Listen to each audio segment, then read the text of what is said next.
Assalamualaikum warahmatullahi wabarakatuh. Hello everybody, how are you today?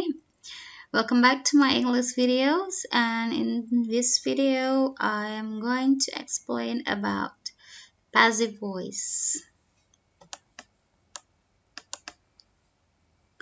Okay, before we talk about passive voice, I'm going to explain to you the differences between active voice and passive voice.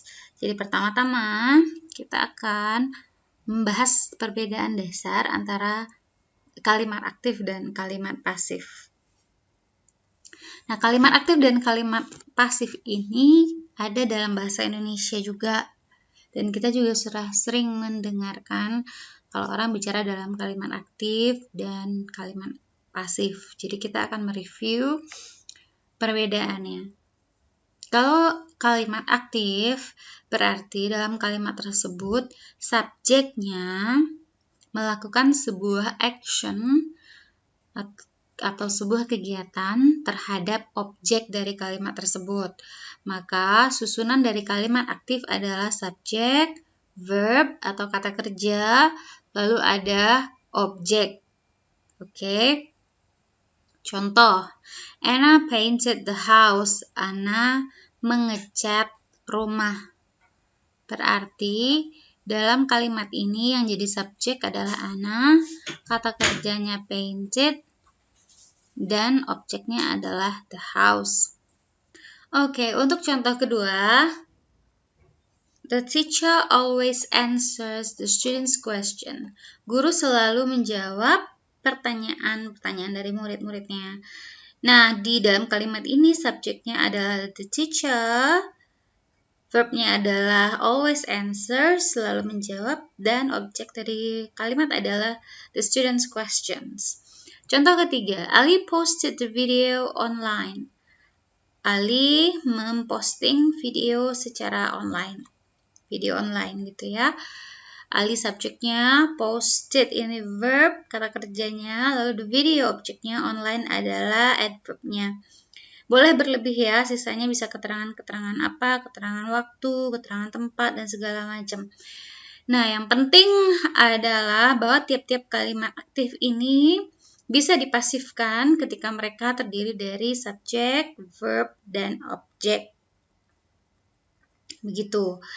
Nah, itu adalah struktur susunan kalimat aktif yang bisa dipasifkan. Berarti kita lihat sekarang kalimat pasif itu apa? Kalimat pasif adalah kalimat yang menyatakan bahwa objek dari kalimat tersebut itu mendapatkan aksi dari agent, atau kalau di sini kita balik susunannya. Kalau pada kalimat aktif, as you can see, ada subjek, verb, dan objek. Maka di kalimat pasif dibalik. Jadi objeknya menjadi subjek, ini taruh di depan, lalu kata kerjanya tetap, lalu subjek yang tadinya di depan, pada kalimat pasif berada di belakang. Nah, setelah dia berada di belakang, maka namanya adalah agent. Oke, dan nanti sifatnya optional. Boleh dipakai if it is important, kalau penting, kalau tidak penting nggak usah. Tuh. Jadi pada kalimat pasif ini kita bisa lihat bahwa kita lebih fokus pada apa yang terjadi pada objeknya. Oke, bukan apa yang dilakukan oleh objeknya, tetapi apa yang terjadi, karena dia yang dikenakan aksi oleh si agent. Oke ya, jadi kita bisa lihat perbedaan kalimat aktif dan kalimat pasif. Dalam bahasa Indonesia, kita juga mengenal perubahan antara aktif ke pasif itu seperti perubahan antara imbuhan mengecat, misalnya menjadi imbuhan dicat. Contoh pada kalimat ini, the house was painted by Anna. Rumah dicat oleh Anna. Nah, kalau di sini kita lihat bahwa rumah yang tadinya adalah objek berubah posisinya menjadi subjek, lalu kata kerjanya juga berubah bentuknya karena ini dalam bahasa Inggris.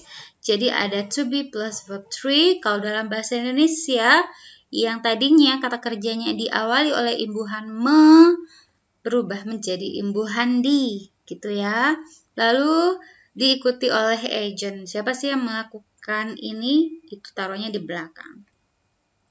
Contoh berikutnya, the students' questions, pertanyaan siswa are answered atau are always answered by the teacher. Selalu dijawab oleh guru. Lalu the video was posted online by Ali. Videonya di-post secara online oleh Ali. Gitu. Jadi untuk subjek yang tadinya dia di subjek pada kalimat pasif berubah menjadi agent, tetapi terlebih dahulu kita gunakan kata by. Ini yang artinya oleh. Rumah dicat oleh siapa? Ana. Tuh. If it is important for you to tell the agent, maka kita lampirkan keterangannya. Cuma as you know, supaya Anda tahu bahwa tidak semua kalimat pasif yang menggunakan agent kalau dia merasa agent tersebut tidak penting untuk disebutkan. Misalnya apa ya? Contohnya, the hotel was built in December. Hotel tersebut dibangun di bulan Desember. Siapa yang membangun tidak penting, pastinya tukang bangunan. Ya, tidak orang yang secara spesifik harus disebutkan namanya. Jadi pada kalimat tersebut infonya lebih ke pembangunan hotel pada bulan Desember. Jadi agent pada kalimat pasif sifatnya optional, hanya dipakai jika pelakunya tersebut memang perlu disebutkan pada kalimat tersebut. Nah, as a comparison, sebagai pembanding saya akan memberikan sebuah kalimat lain dalam bahasa Indonesia. Contoh, saya berenang.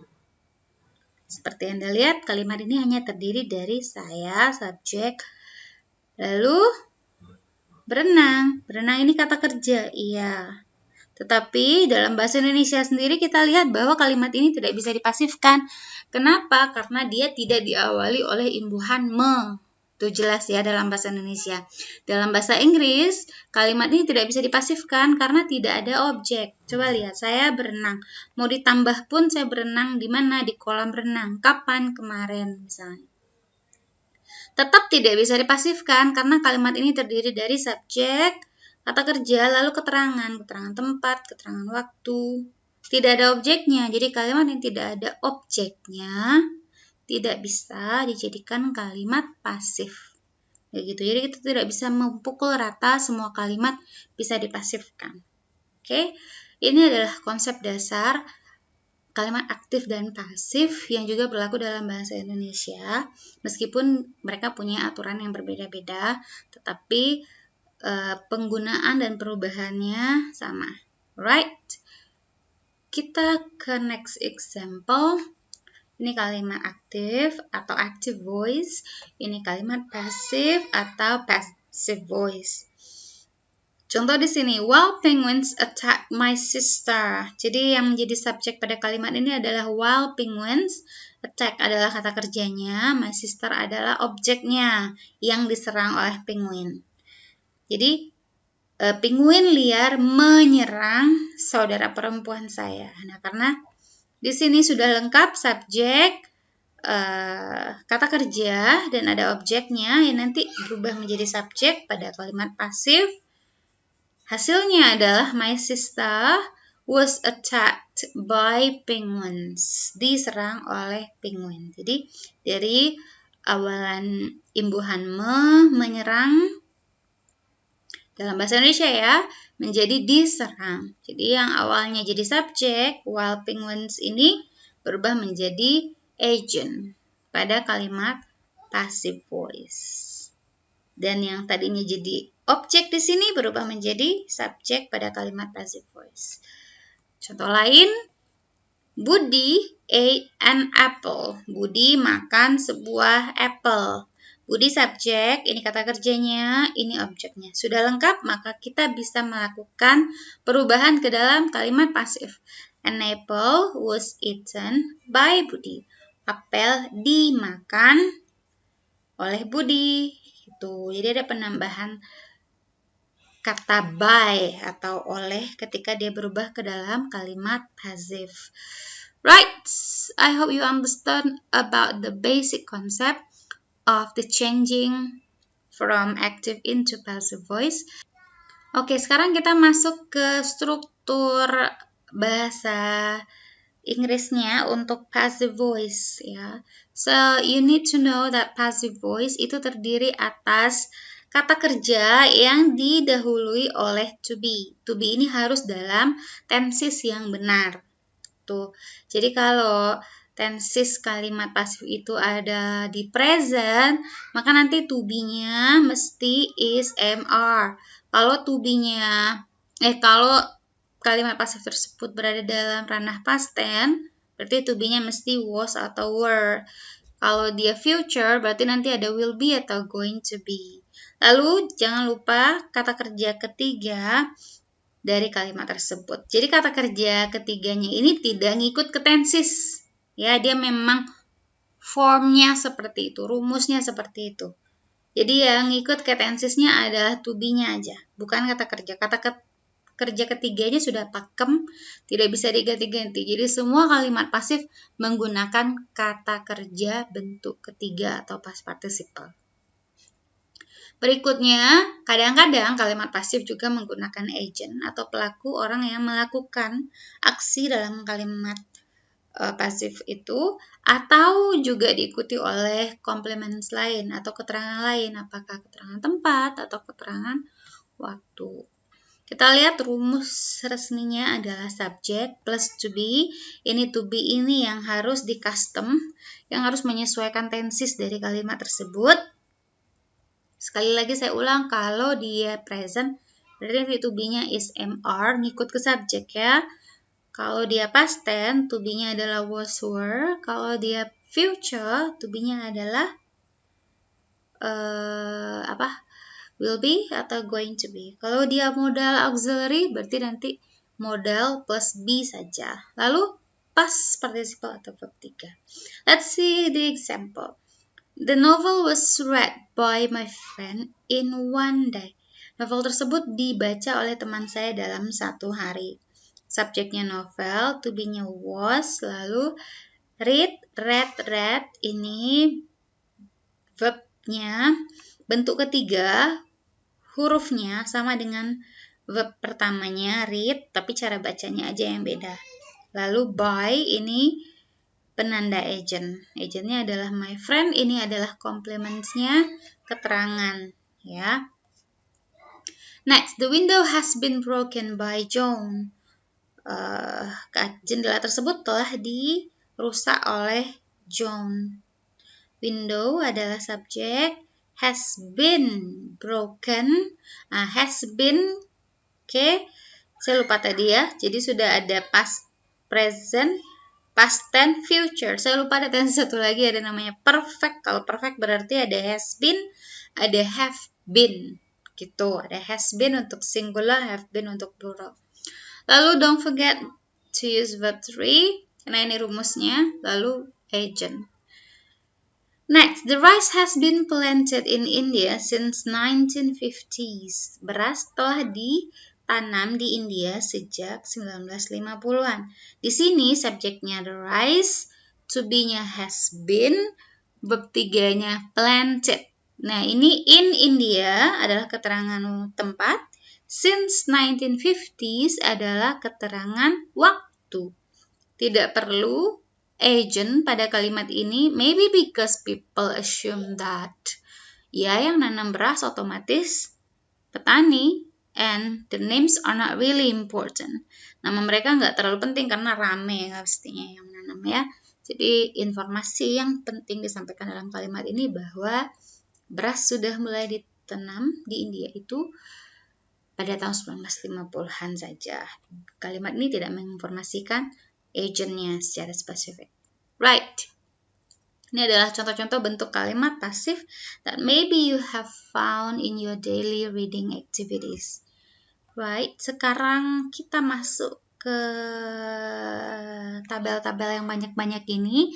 Ini semua adalah perubahan antara kalimat aktif dan kalimat pasif based on the tenses. Rame di sini ya. Nah, ini berarti pelajaran kita dari meeting 1, kedua, ketiga, keempat, kelima, dan so on and so on itu saling membutuhkan satu sama lain, saling menyambung ya. Jadi kalau Anda paham present simple, nanti bisa dipakai di conditional, bisa dipakai di active voice, passive voice, nanti bisa dipakai di noun clause dan segala macamnya. Berarti masing-masing tenses yang kita hafalkan secara terpisah dulu itu harus benar-benar dipahami supaya nextnya, ke depannya, untuk memahami kalimat yang lebih beragam dalam bahasa Inggrisnya Anda lebih gampang untuk memahami. Oke, karena otomatis di dalam penjelasan kalimat pasif ini, meskipun kita akan menggunakan seluruh tenses, I'm not gonna explain each form of the tense to you here. Jadi saya tidak bisa menjelaskan masing-masing tenses ini. Simple present apa, rumusnya apa, continuous apa, rumusnya apa, present perfect apa, rumusnya apa. Karena udah di video-video sebelumnya, dan mudah-mudahan Anda sudah nggak ada masalah. Jadi kita bisa lanjut ke perubahannya menjadi kalimat pasif. Contoh, simple present. They speak German in Austria. Mereka berbahasa Jerman di Austria. Ada lengkap ya, ada subjek, verb, objek, keterangan tempat. Jadi tinggal dirubah Jermannya sebagai objek, jadikan subjek. Speak menjadi is spoken. Kita pakai is untuk to be present-nya karena subjeknya singular. Lalu sisanya ini. Kenapa tidak ada agentnya, Miss? Iya, German is spoken by them in Australia, of course by people. Siapa yang berbahasa Jerman? Ya, penduduk Australia. Bukan Australia, Austria. So, the agent in this case is not really important to write, jadi bisa dihilangkan. Jadi kalimatnya lebih efektif. They are planting some trees. Ini present continuous berarti terdiri dari subjek, to be, verb ing, lalu objeknya some trees. Maka ketika berubah jadi kalimat pasif, some trees are being planted. Nah, kalau present continuous maka to be-nya to be, tetap di present ya, lalu kita pakai being. Ini rumusnya. Jadi karena subjeknya plural maka to be-nya are. Oke, lalu being, jangan lupa menandakan kalau dia continuous, lalu verb 3. They are planting some trees. Who are planting some trees? Siapa yang menanam? Not really important, nobody cares.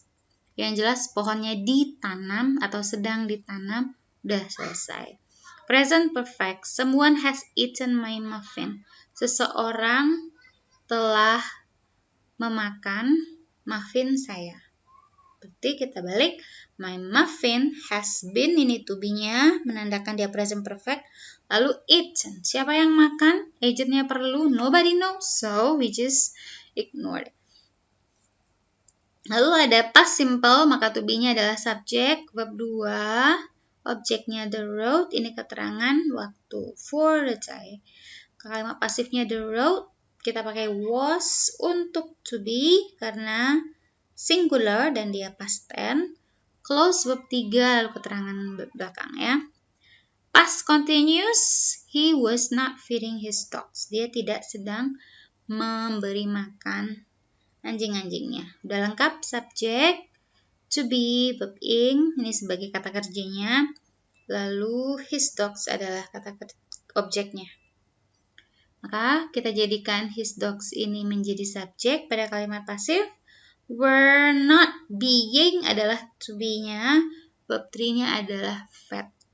Bisa ditambah by him. Boleh kalau penting ya.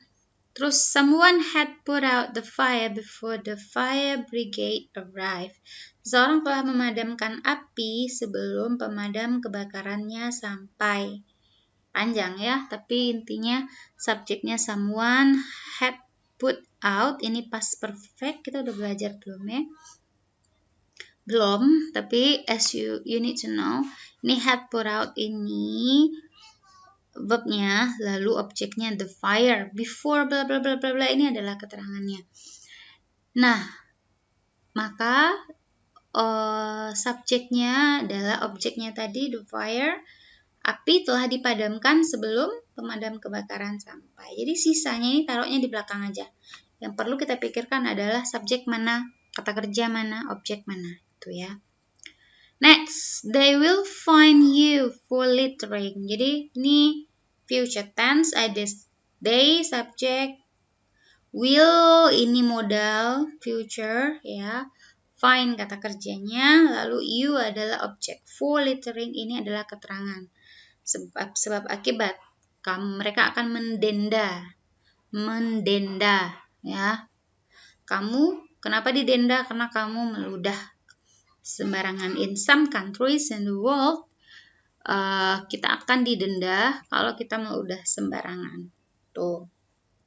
Karena sudah ada subjek, objek, dan kata kerja, kita balik, you will be fined, kamu akan didenda untuk atau karena kamu meludah.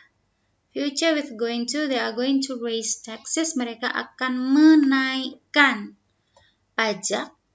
Tuh, berarti pajak akan dinaikkan. Siapa yang menaikkan? Of course the government. Next, modal verb, you can solve the problem. Kamu bisa memecahkan masalah, jadi kita pakai masalahnya jadi subjek. Can be adalah to be-nya, lalu verb 3-nya ada. Okay, that's just how it is for every tenses. Jadi perubahannya seperti itu. Yang penting ada kata kerja ini. Perhatikan yang biru ini. Maka dia berubah menjadi yang merah ini di sini. Dan perubahannya ngikut ke tenses adalah bagian to be-nya. Jadi speak verb 1 maka to be-nya is. Are karena dia to be ya, di present. Has been dari has, kata to be-nya untuk perfect. Lalu simple past, closed ini verb 2, jadi was past continuous ya, jadi were. Kenapa ini was, ini were, miss? Iya, karena ini subjeknya singular, ini subjeknya plural. Oke, tapi dia tetap mesti to be dalam bentuk past tense. Tuh, someone had put out the fire, the fire had been put out. Jadi dia tetap ini to be-nya ngikut ke tenses. Berarti kalau past perfect to be-nya adalah had been. Future to be-nya adalah will be. Ini adalah are going to be. Lalu modal adalah can be, must be, should be, ya. Berikutnya yang akan kita bahas adalah the change of pronouns dari kalimat aktif ke kalimat pasif. Jadi biasanya kalau I ate an apple, berarti an apple was eaten by me. Nah, jadi untuk menggunakan agent dalam kalimat pasif tersebut dari subjek terdahulu di kalimat aktif, maka yang kita gunakan adalah object pronoun. Ini namanya object pronoun ya. Jadi we misalnya, we read a book, berarti the book ya, the book is read by us. Bukan by we, tetapi by us. Gitu. Tapi kalau you sama, misalnya you kick the ball is kicked by you. Masih sama. Kalau he kicks the ball, berarti the ball is kicked by him, bukan by he. Jadi kalau udah pakai by untuk agent, yang kita pakai adalah object pronoun, bukan subjeknya lagi. Ini she cooks. Dia masak apa ya? She cooks a sandwich. Berarti a sandwich is cooked by her.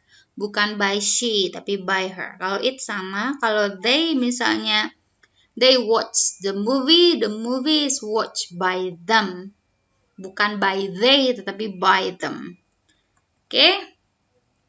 Karena kita kelatihan, guys, it's gonna be your first exercise. Tidak dilampirkan, nanti dilampirkan kalau bisa ya. Pas ngedit ya. This is the first exercise. You just need to turn the sentences into passive. Ini udah saya kategorikan nih, simple present. Berarti nanti to be-nya is, am, are gitu ya, tergantung subjek. Is, am, are karena dia simple present semuanya. They grow coffee in Brazil. Mereka menanam kopi di Brazil. Berarti nanti kalimat pasifnya mulai dari objek. Objeknya yang mana? They, subject, grow, verb, coffee, objek. Jangan tertipu oleh keterangan-keterangan ya. In Brazil adalah keterangan tempat. Jadi keterangan-keterangan taruhnya nanti di belakang. Kalau udah selesai perubahan kalimatnya, baru taruh keterangannya. Berarti fokus Anda adalah subjek, kata kerja, objek. Oke. Berarti coffee ini yang objek tadi menjadi subjek. Berarti coffee, karena dia simple present nih, coffee adalah singular. Berarti coffee is ground. Bab 3. By they, of course no. By them in Brazil. Miss dihilangin aja by them-nya Miss, karena yang pasti menanam adalah penanam gitu ya, petani. Kecuali ditanam oleh presiden, nah itu baru outstanding, baru perlu dilampirkan. Boleh, jadi Anda bisa hanya bilang the coffee is ground in Brazil. Itu aja juga boleh. Kalau mau lengkap boleh by them. Oke, silahkan lanjutkan sampai latihan 5. Sekarang itu exercise 1. Sekarang kita ke exercise 2. Mana muncul exercise-nya ini, telat ya. Past tense. Jadi udah saya kelompokkan nih biar Anda gampang. Kalau past tense maka to be yang digunakan adalah was dan were. Was untuk singular, were untuk plural. Next, he found the child in the park. Dia menemukan anak itu di taman. He subject, found kata kerja, the child object, in the park adalah keterangan tempat. Jadi disimpan dulu keterangan tempatnya ini biar tidak mengganggu konsentrasi kita. Kita akan fokus mencari objek. Objeknya adalah the child. Dari kalimat pasif ini yang akan jadi subjek. Jadi the child, to be-nya past tense, berarti to be-nya adalah was found by him in the park. Baru susul ya, keterangan-keterangannya nanti ditambahin belakangan. Oke, good luck. Until number 5. Sekarang ini gabungan semua tenses. Di latihan 3. Turn these sentences into passive. The lady gave chocolates to the children. Anda harus tahu bahwa gave adalah kata kerja bentuk kedua dari give. Berarti kalimat ini adalah kalimat past tense. Berarti nanti to be yang digunakan adalah was atau were. Sekarang kita cari. The lady subject gave kata kerja, chocolates ini adalah objeknya, to the children adalah keterangan. Jadi simpan dulu keterangannya. Berarti kita mulai dari coklat. Coklat diberikan oleh perempuan tersebut. The coklat, karena dia past tense berarti plural ya, kita pakai yang were. The chocolates were given by the lady to the children. Right, so I hope you can do the rest of the exercise. That's all my video for today, and thank you for listening and watching. Assalamualaikum warahmatullahi wabarakatuh.